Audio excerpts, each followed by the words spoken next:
Hey guys, Conquistador here, coming to give you a video of my top 10 games of 2016. And I know this video is probably like a little bit late, probably like 3 months now. But I still wanted to get this out, to let you guys know what were my personal favorite games. Now, some of these might be in places, and this is all actually in order, so some of these might not be in places that you had thought they would be, because quite frankly, some of them I didn't enjoy as much as others. But let's get into this. So starting at number 10, we have the very popular Uncharted 4. Now, I know what you're thinking, why is this at number 10? Now, see, I have the Uncharted Nathan Drake collection. I played them on PS3, and I really enjoyed what I played. The first one and the second one were always my favorites, though the first one maybe just a tiny bit more.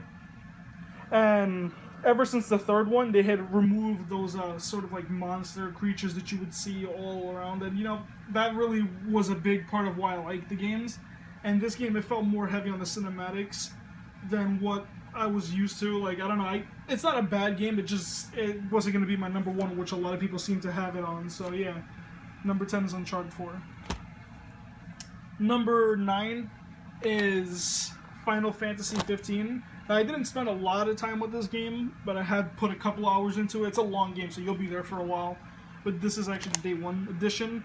And to say that I was no fan of Final Fantasy previously is a very true fact. I had played 13 for like a whole 2 minutes, and I was never a fan of the turn-based combat system that they had. And this game had removed it, and they went with a more Kingdom Hearts style combat system, which I really enjoyed. And that's what made me come towards this game. And I really did like what I played, though I haven't made it too far, so I want to go back to that. That's why it's only at number 9. Number 8 is the very famous game, The Last Guardian. The Last Guardian is one of my favorite games of this year, and to tell you that I've only played an hour of this puts this game in really high standing, because I didn't put a lot of time into it, and it still made it at number 8. So this game is amazing visually. Your relationship with Trigio is one of the best I've seen. He definitely is a very fair representation of what an animal might be. They always make mistakes. Sometimes they don't always pay attention, but the relationship and the bond builds up from there, and it's a really great game.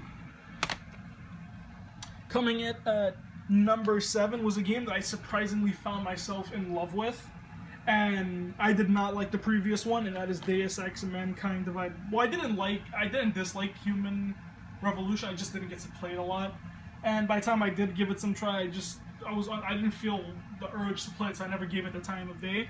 But this game, when I played it, guys, when I tell you I fell in love, I really did, because it basically has anything. It has something for everyone. You can go stealth if you want, or you can go guns blazing.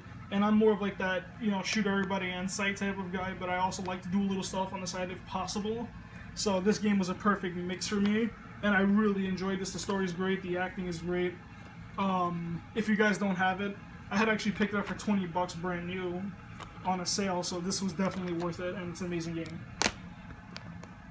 Coming in at number 6, we have one of my favorite games of this year, and that's Ratchet & Clank.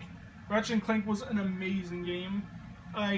Once I played it, I did not stop playing it until I beat it, and this game took me a fair bit of time, and the last final boss was the biggest pain in my ass ever, but I managed to beat him. And this is an amazing game made by Insomniac. They're known for making some really great games. I can't say anything about Ratchet & Clank except bringing back a classic. This is like a remake of the first one, but bringing back the classic Ratchet & Clank style feeling to the next generation of consoles, which is amazing. And it made it to fit in with the movie. I actually watched the movie, and it was actually a really decent movie, but not nearly as good as the game. Coming in at number 5, probably one you wouldn't see a lot on people's game list, but it's on mine, and that's Watch Dogs 2.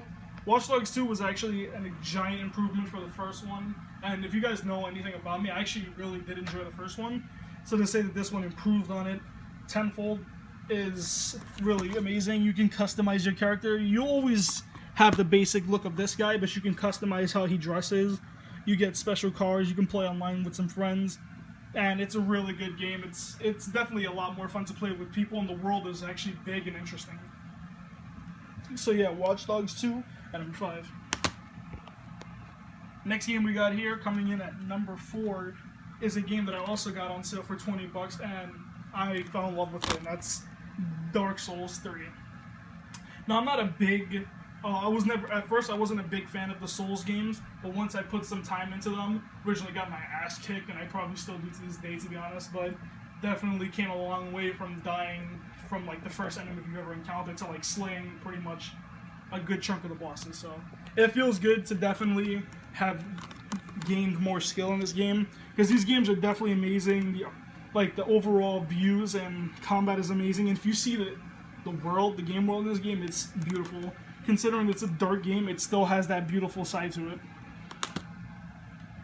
Coming in at number 3 is one that I didn't expect to be that good, and that's Titanfall 2. Not that I didn't expect it to be great, but I didn't... You know, it released at a really bad time. It released in between Infinite Warfare and Battlefield 1, so this game kind of like set itself up to be overlooked, and the game was really good. You will find this game on pretty much almost everybody's top 10 list of 2016, and for really good reason. It's kind of sad that it didn't get the attention that it deserved at release, and I don't even know if people are giving it that much attention now. But definitely do yourself a favor, if you don't have this, pick it up, because it's an amazing game and a big improvement from the first one, and the campaign is amazing. Coming in at number 2, we have the very popular Doom. Yeah, that's right. Yeah, that game. This game is like utter, for lack of a better word, badassery. You just literally go around as the Doom guy and wipe out everybody in your path. People ask you for help, but fuck them. You don't want to help them. It's time to just kill some shit and put those demons back to hell where they came from. And that's what Bethesda and ID Software did the best in this game. And they really brought Doom back to the old roots, but giving it a new look, because the game looks amazing. And having that same playstyle is great. And the story, though it was like not much to begin with, the story, it was still really interesting, and you find yourself hooked. And the number 1 game on my list is let me stop. Battlefield 1. But yeah, Battlefield 1 was an amazing game. You guys know I'm a big history buff, so I really enjoyed this game. I can't wait to see if there are going to be any more World War II games, or maybe this trend will follow on where they start a new trend of World War I games, which would be interesting, because it is quite the overlooked war. But this game is amazing. The story mode is short, but it's sweet, and the multiplayer will have you going for like ever, and I heard they're adding in the French as a faction now, so you get another faction, a whole bunch of maps, and probably some different guns, and they keep supporting it. The game still having many updates even till this day, and they've scaled back some guns, made some other guns that were weaker, more powerful, so it's definitely a good mix. So if you guys haven't gotten this yet, get it, because there's a good reason why this is on almost everybody's list. To say an honorable mention, because you haven't seen it on here, if I were to give an honorable mention to any game, it would probably be Overwatch. Though I didn't get to put the time that I wanted in it. I did enjoy it, but I didn't feel it worthy for the number 1 spot, which a lot of people have put it. And funny enough, it wasn't even on the top 10. But it definitely was worth an honorable mention at that for me. Only because I hadn't put enough time into it, but it's still a really great game for what I played. So do yourself a favor, guys. Play these games, because these games are some of the best that 2016 had to offer. So yeah, that's it. Thanks, guys. I love you. The Conquistador, thanks for tuning in. Later, guys.